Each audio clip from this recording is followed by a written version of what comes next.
Hello students, आज की class में बच्चों हम डिस्कस करने जा रहे हैं about the shape of orbitals. Okay, shape of orbitals. सबसे पहले बच्चों, what do mean by orbitals? Orbitals क्या होते हैं? Orbitals are the space around the nucleus in which the probability of finding the electron is maximum. Okay, तो बच्चों orbital को define करते हैं। सबसे पहले ऑर्बिटल क्या होता है? Orbital is defined as a space.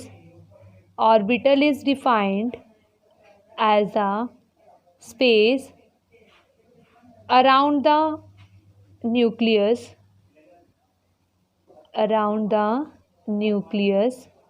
where the probability of finding the electron is maximum. Where the probability of finding the electron is maximum. Okay students, electron is maximum. Okay, अब बच्चों हम बात करते हैं shapes of orbitals की, कि orbitals हैं वो हमारे पास कितने टाइप्स के हो सकते हैं और उनकी शेप क्या होती है। आज के लेक्चर में हमें वो डिस्कस करना है।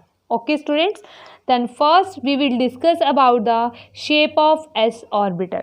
ऑर्बिटल हमारे पास एक एस ऑर्बिटल होगा, ठीक है, एक पी होगा बच्चों, एक डी और एक एफ। ओके, क्योंकि जो जी सबशेल है, इन एक्चुअल में ये सबशेल्स होती है, सबशेल्स के अंदर क्या होते हैं बच्चों? ऑर्बिटल्स होते हैं। ओके, तो हम इसे यहाँ पे क्या बोल रहे हैं? एस ऑर्बिटल बोल रहे हैं, पी ऑर्बिटल बोल रहे हैं, डी ऑर्बिटल बोल रहे हैं, एफ ऑर्बिटल बोल रहे हैं। एस ऑर्बिटल का मतलब क्या है बच्चों यहाँ पे? कि वो एस सबशेल में जो ऑर्बिटल्स हैं that are called S orbitals. Okay, तो अब आप ये कहोगे कि ये सबशेल क्या है, ठीक है, आपने तो कभी सुना ही नहीं। ओके, क्योंकि ठीक है, क्योंकि पहले 10 तक तो हम सिर्फ शेल्स के बारे में पढ़ते हैं। ओके स्टूडेंट्स, तो कोई बात नहीं, इसे हम नेक्स्ट क्लास में डिस्कस करेंगे बच्चों, क्वांटम नंबर्स में, जो हमें क्या बताएगा? सबशेल के बारे में बताएगा, ऑर्बिटल्स के बारे में बताएगा और शेल के बारे में भी हमें बताएगा। ठीक है, तो आपको उनके बारे में भी चिंता करने की बिल्कुल भी ज़रूरत नहीं है, वो हम नेक्स्ट क्लास में स्टडी करेंगे। तो बट आपको ये ऑर्बिटल्स, ये जो शेप्स हैं, शेप्स ऑफ ऑर्बिटल्स, ये आपको आने चाहिए, क्योंकि ये एग्ज़ाम में एज यूजुअल पूछ ली जाती है कि ड्रॉ करनी होती है आपको शेप। ओके, तो बच्चों S, P, D and F orbital. तो फर्स्ट हम डिस्कस करते हैं बच्चों shape of S orbital. Shape of S orbital. Okay, अब बच्चा जो एस ऑर्बिटल होता है ना, एस ऑर्बिटल क्या होता है? Spherical in shape, it is spherical in shape. Okay, अब देखो यहाँ पे क्या है, अब देखो यहाँ पे प्रोबेबिलिटी क्या होगी। देखो बच्चों हमारे पास 3 डायमेंशनल में ही हम ड्रॉ करते हैं ना, 3 डायमेंशनल में हम इसको इस तरीके से रिप्रेजेंट कर सकते हैं, X, Y and Z axes. Okay, S orbital में क्या होता है? Probability of finding the electron is maximum everywhere, ठीक है, इज सेम एवरीवेयर। और बच्चों जो रीजन, ठीक है, एस ऑर्बिटल्स के केस में क्या होता है? Probability of finding the electron is same everywhere. तो बच्चों उसके लिए क्या कंडीशन हो सकती है? उसकी शेप क्या हो सकती है? स्फेरिकल, क्योंकि अगर एक शेप स्फेरिकल होगी नेचर में, तभी क्या होगा? आपके पास जो प्रोबेबिलिटी होगी वो क्या होगी? Probability of finding the electron is same everywhere. देखो X axis, Y axis, Z axis, कहीं पे मर्जी देख लो, प्रोबेबिलिटी क्या है? इक्वल है फाइंडिंग द इलेक्ट्रॉन। मतलब जो ये रीजन है, ये पूरा रीजन होगा, यहाँ पे क्या होगी? There is a probability of finding the electron is maximum. Okay, तो हम इसलिए, तो ऐसी शेप कौन सी हो सकती है? Only spherical shape is possible. तो भी हम क्या बोलते हैं बच्चों? S orbitals are spherical in shape. S orbitals are spherical in shape. Okay, ये स्फेरिकल होते हैं शेप में। they do not contain any node। अब बच्चों आप ये कहोगे ये नोड कहाँ से आ गया? ठीक है, नोड का मीनिंग भी मैं आपको समझा देती हूँ। नोड बच्चों वो रीजन होते हैं जहाँ पर probability of finding the electron क्या होती है? ज़ीरो हो जाती है। Probability of finding the electron is zero. Okay, they do not contain any node. Any node क्या है? The region where probability of finding the electron, where probability of finding the electron is 0। Okay, ये चीज़ होगी बच्चों। ठीक है। अब वैसे भी मैं आपको बता देना चाह रही हूँ कि जो नोड्स होते हैं बच्चों, फर्दर 2 टाइप्स के होते हैं, angular nodes and radial nodes. वो हम अलग से एक वीडियो मैं बनाऊंगी नोड्स के ऊपर, ठीक है। तो वहाँ पे हम डिस्कस करेंगे कि एंगुलर नोड्स क्या होते हैं और रेडियल नोड्स क्या होते हैं। ओके स्टूडेंट, तो हमारे पास सबसे पहले शेप ऑफ एस ऑर्बिटल क्या हो गई बच्चों, spherical in shape. Next we move on P orbital, shape of P orbital. P orbital is dumbbell shape, ठीक है। ये क्या होते हैं बच्चों, दे आर डम्बल शेप, जैसे डम्बल की शेप होती है ना वैसे ही इनकी शेप होती है, ठीक है। अब ये शेप क्या होती है आपके पास, उससे पहले मैं आपको बता देती हूँ, जो पी ऑर्बिटल होते हैं बच्चों वो 3 टाइप्स के होते हैं। They are of 3 types, P x, P Y, P Z. उनके नाम रख देते हैं P x, P Y, P Z. Okay, तो देखो बच्चे इसकी शेप कैसी होगी, इनकी ऑर्बिटल्स की शेप कैसी होगी। ऐसे ही X axis, Y axis, Z axis draw कर लेते हैं। अब देखो यहाँ पर ये हो गया हमारे पास, सपोज करो एक्स, ठीक है। ये हो गया बच्चों हमारे पास वाई, ठीक है। ये तो चलो माइनस में हो गया, और ये हमारे पास क्या हो जाएगा ऐसे लाइक जेड एक्सिस, ठीक है। हम इस पे मैं इसको थोड़ा डार्क कर रही हूँ ताकि आपको ये चीज़ समझ में आ जाए। That is X Y Z axis. ये तो बच्चों क्या हो जाएगा, माइनस एक्स हो जाएगा ना, ये माइनस वाई हो जाएगा, और ये क्या हो जाएगा हमारे पास माइनस जेड हो जाएगा उसके अकॉर्डिंग, एक्स वाई जेड। तो सबसे पहले बच्चों अगर हमें ड्रॉ करना है P X orbital, then draw the shape like this, ठीक है। लॉब्स बच्चे क्या आएंगी, अलोंग द एक्स एक्सिस। आप लॉब्स को ड्रॉ कर दो अलोंग द एक्स एक्सिस। इन दोनों का इक्वल साइज होगा बच्चों लॉब्स का, ठीक है। मेरे मुझसे थोड़ा सा ये छोटा में यहाँ पे हो गया है, ठीक है। इन दोनों लॉब्स का क्या होगा, equal size, they are equal in size. Okay, तो पी एक्स का मतलब क्या है बच्चों, here the probability of finding the electron along X axis is maximum. यहाँ पे सिर्फ एक्स एक्सिस के अलोंग की प्रोबेबिलिटी होगी इलेक्ट्रॉन्स की, जबकि स्टूडेंट्स वाई एक्सिस के केस में क्या होगा बच्चों, हमारे पास पी वाई में क्या होगा, वाई एक्सिस के अलोंग लॉब्स को ड्रॉ कर देंगे, ठीक है। ऐसे होगा ना, वाई एक्सिस आपके पास एक्स वाई और जेड, तो यहाँ पे इस तरीके से लॉब्स बन जाएंगे बच्चों हमारे पास, ठीक है। तो ये क्या हो जाएगा, डम्बल इन शेप, ठीक है। ये डम्बल शेप है, ठीक है। उसके बाद स्टूडेंट्स ऐसे ही जेड एक्सिस के केस में हो जाएगा। जेड एक्सिस के केस में क्या करोगे आप, जेड एक्सिस के अलोंग लॉब्स को ड्रॉ कर दोगे लाइक दिस, ठीक है। तो ये हमारे पास हो जाएगी जेड एक्सिस, तो ये किसकी शेप हो जाएगी, पी जेड की। ये एक्स एक्सिस, ये वाई एक्सिस, और ये हमारे पास क्या हो जाएगा, जेड एक्सिस। तो आपको आई थिंक सो ये चीज़ क्लियर हो गई होगी। तो पी ऑर्बिटल की शेप कैसी होती है बच्चों, डम्बल शेप होती है। और पी ऑर्बिटल्स हमारे पास 3 टाइप्स के ऑर्बिटल्स होते हैं, 3 ऑर्बिटल होते हैं जिनका हम नाम रख देते हैं P x, P Y, P Z. Okay, and next we move on d orbitals, d orbitals. Okay, d orbitals, d orbitals बच्चों इनकी शेप क्या होती है, they are double dumbbell in shape, they are double dumbbell in shape. Okay, बिल्कुल सही है, ठीक है। अब यहाँ पे डबल डम्बल हो गए, ठीक है, कोई सिंग यहाँ पर।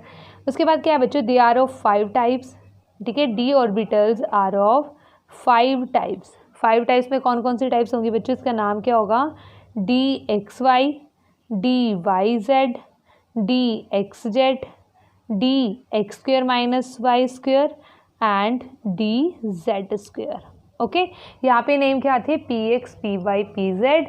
और डी ऑर्बिटल्स के केस में बच्चों नेम क्या है, डी एक्स वाई। यहाँ पे डबल डम्बल हो गए ना, मतलब यहाँ पे, ठीक है, मतलब एक प्लेन में हो गया यहाँ पर, ठीक है। D x y, d x y, d y z, d x z, d x square minus y square and d z square. Okay students, तो ये हमारे पास क्या हो जाएगी, शेप ऑफ ऑर्बिटल्स, ठीक है। यहाँ पे एस और पी की अभी हमने शेप डिस्कस की है। अब बच्चों हम ड्रॉ कर रहे हैं डी ऑर्बिटल की शेप। ध्यान से देखना, एग्जाम में क्वेश्चन पूछ लिया जाता है, ठीक है, और आपको ये जो शेप है वो ड्रॉ करनी आनी चाहिए प्रॉपरली। तो देखो डी ऑर्बिटल के लिए बच्चों अगर हम ऐसे ही 3 डायमेंशनल बना के दिखाएंगे, दिखा सकते हैं नो डाउट, बट वो थोड़ा कॉम्प्लेक्स हो जाता है। तो इसका ईजी वे क्या है बच्चों, लाइक दिस, देखो ऐसे बना लो आप, ठीक है, क्योंकि प्लेन ऑफ पेपर पे 3 डायमेंशन को शो करना थोड़ा सा डिफिकल्ट होता है, ठीक है। एक्स वाई एक्सिस बना लिया बच्चा हमने। देखो तीनों क्या है, आपस में परपेंडिकुलर है, तो आप इसको क्या मान सकते हो, एक्स वाई मान सकते हो, इसको एक्स, इसको जेड मान सकते हो, इसको वाई और इसको भी जेड मान सकते हो, ठीक है, because all 3 are perpendicular to each other. Okay, तो हाँ, और हमें इजी हो जाएगा उसको ड्रॉ करना। तो सबसे पहले बच्चों अगर हमें ड्रॉ करनी है डी एक्स वाई ऑर्बिटल्स को, तो डी एक्स वाई ऑर्बिटल क्या होगा बच्चों, यहाँ पे एक्स और वाई के इन बिटवीन लॉब्स बनानी है आपको, इसके बीच में लॉब्स बनानी है लाइक दिस, ठीक है। और लॉब्स क्या होंगी, equal in shape, equal in size. Okay, तो ये हमारे पास क्या हो जाएगा बच्चों, d x y orbitals. Okay, ऐसे बच्चों अगर हमें डी वाई जेड बनाना है तो आप क्या करोगे, एक्स की जगह इसको तो वाई ही रहने दो एज इट इज़, और इसकी जगह क्या लिख दो बच्चों, जेड लिख दो। जेड भी तो मान सकते हैं ना, because all these are perpendicular to each other. तो वाई और जेड के बीच में ऐसे लॉब्स को ड्रॉ कर दिया, ठीक है, बड़ा ईजी हो गया ना अब ये ड्रॉ करना। फिर बच्चों क्या करो, यहाँ पर अगर हमें एक्स वाई वाई जेड, अब हमें एक्स और जेड प्लॉट करना है तो यहाँ पे एक्स मान लो, यहाँ पे जेड मान लो, तो फिर क्या कर दो, इसके इन बिटवीन लॉब्स बना दो, तो ये क्या बन जाएगा, D x Z. Okay students, तो ये हमारे पास बन गया डी वाई जेड ऑर्बिटल, ये हमारे पास बन गया D x Z orbital. Next है स्टूडेंट्स हमारे पास D x square minus Y square orbital, ये एक्स एक्सिस, ये वाई एक्सिस, तो D x square minus Y square orbital. अब यहाँ पे लॉब्स क्या बनेंगी बच्चों, यहाँ पे लॉब्स बनी थी in between x and y axis, यहाँ पे लॉब्स बनती हैं बच्चों along the x axis and along the y axis। तो ये डिफरेंस होता है along x and y axis। तो ये क्या हो जाएगा, D x square minus Y square orbitals. Okay, और नेक्स्ट होता है बच्चों हमारे पास D Z square orbital, D Z square orbital. Okay, यहाँ पे हमारे पास सपोज करो ये जेड एक्सिस है, ठीक है, और ये प्लेन हो जाएगा हमारे पास। ओके, तो यहाँ पे ये क्या, कौन सा एक्सिस होगा बच्चों, जेड एक्सिस, ये हमने मानना है, सपोज करो ये एक्स एक्सिस है। तो यहाँ पे जो आपके पास लॉब्स होंगी वो क्या होंगी, अलोंग द जेड एक्सिस होगी। और बच्चों यहाँ पे डी जेड स्क्वायर है ना, यहाँ पे एक रिंग होती है, रिंग लाइक स्ट्रक्चर होता है। ओके, यहाँ पे रिंग, ये रिंग किस में होती है, आपके पास प्रेजेंट होती है एक्स वाई प्लेन में। This ring is present in xy plane, okay, and these lobes are present along z axis, and these lobes are present along z axis, lobes are present along z axis। Okay students, तो I think so आपके समझ में आ गए 5 orbitals क्या होते हैं हमारे पास, कौन कौन से ऑर्बिटल होते हैं और इनकी शेप को हम कैसे ड्रॉ कर सकते हैं। ओके, तो देखो बच्चों आपने यहाँ पे शेप ड्रॉ कर लिया ना, तो इसके बिहार पर हम क्या बोलते हैं, इन्हें नॉन एक्सियल और एक्सियल ऑर्बिटल्स में भी क्लासीफाई कर सकते हैं। ठीक है, तो ये नॉन एक्सियल और एक्सियल क्या होंगे बच्चों, देखो हमारे पास 5 ऑर्बिटल्स होते हैं ना, d x y, d y z, d x z, d x square minus Y square and d Z square. Okay, जैसा कि बच्चों आपने यहाँ पे देखा कि यहाँ पे जो लॉब्स है वो क्या है, इन तीनों ऑर्बिटल्स के केस में इन बिटवीन द एक्सिस है, और इन दोनों के केस में क्या है बच्चों, लॉब्स अलोंग द एक्सिस है। ओके, अब यहाँ पे जो लॉब्स है वो क्या है, अलोंग द एक्सिस है, तो इसलिए हम इन्हें क्या बोल सकते हैं, एक्सियल ऑर्बिटल्स हम इन्हें बोल सकते हैं। और यहाँ पे लॉब्स क्या है आपके पास, यहाँ पर इन बिटवीन द एक्सिस है, तो इन्हें हम क्या बोल सकते हैं, non axial orbitals, non axial orbitals. इनकी तो लॉब्स क्या थी, अलोंग द एक्सिस थी, that's why they are non as axial orbitals and they are non as non axial orbitals. ठीक है, तो यहाँ पे कंफ्यूज नहीं होना है, कई बार एग्जाम में जैसे नीट या मेंस के क्वेश्चन में, ठीक है, बिल्कुल सिंपल सा क्वेश्चन होता है और आपको ये चीज़ दे दी होती है कि एक्सियल ऑर्बिटल्स और नॉन एक्सियल, तो आप कंफ्यूज हो जाते हो, तो आपको कंफ्यूज नहीं होना है। तो इन 3 ऑर्बिटल्स को हम क्या कहते हैं, नॉन एक्सियल ऑर्बिटल, और इसे हम क्या बोलते हैं, axial orbital. Okay students, then f orbitals की जो शेप होती है बच्चों वो बहुत ज़्यादा कॉम्प्लेक्स होती है, ये हम यहाँ पर स्टडी नहीं करेंगे, ये आपके कोर्स में भी नहीं है। ठीक है, बट मैं आपको बता दूँ, दे आर ऑफ 7 टाइप्स। ठीक है, f orbitals are of 7 types and their shape is complex, leaf like shape होती है बच्चों उसकी। ठीक है, जैसे लीफ लाइक की शेप होती है, ठीक है, बहुत ज़्यादा कॉम्प्लेक्स होती है, तो हम यहाँ पे इसे ड्रॉ नहीं करते। Okay, their shape is complex. उसके बाद बच्चों जी ऑर्बिटल्स भी होते हैं, बट अभी तक कोई एक ऐसा एलिमेंट आया नहीं है, अभी तक ऐसे एलिमेंट की डिस्कवरी नहीं हुई है कि जिसमें जी ऑर्बिटल जी सबशेल फिल होके। ओके, तो इसलिए हम जी ऑर्बिटल को स्टडी नहीं करते हैं और एफ ऑर्बिटल की शेप को भी हम ड्रॉ नहीं कर रहे, because there shape is very complex, leaf like. Okay, इनकी शेप कैसी होती है बच्चों? लीफ लाइक शेप होती है इनकी। तो ये सिर्फ आपको नॉलेज के लिए इतना पता होना चाहिए, अदरवाइज इतना सफिशेंट है। ओके स्टूडेंट्स, तो this is all about the shape of orbitals and next class we will study about quantum numbers. That is very important topic of the chapter. Okay students, तो मिलते हैं next class में।